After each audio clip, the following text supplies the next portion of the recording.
Maintenant, qu'est-ce que la réflexion dans un miroir plat?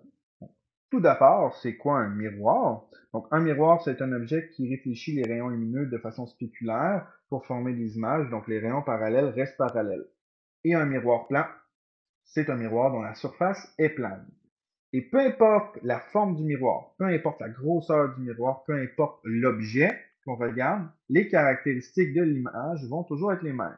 C'est-à-dire que la nature de l'image va être virtuelle, donc elle est formée par le prolongement des rayons et elle est de l'autre côté du miroir par rapport à l'objet.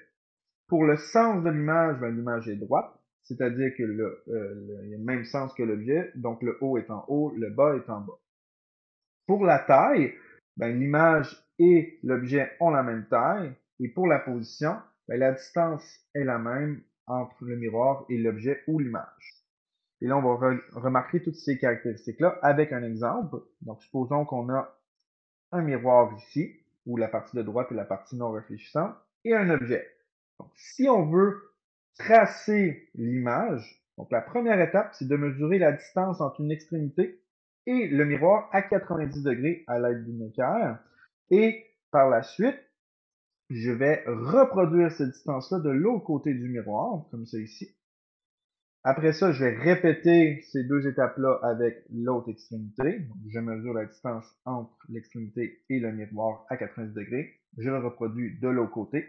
Et comme dernière étape, je relie les deux prolongements comme ça ici. Et je forme mon image qui va être de même taille et de même sens parce que le haut de la flèche reste en haut de la flèche comme ça ici et à la même distance évidemment.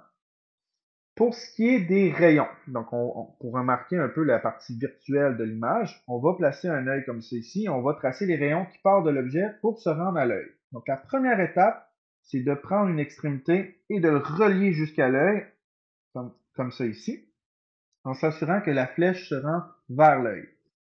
La partie de droite n'existe pas réellement.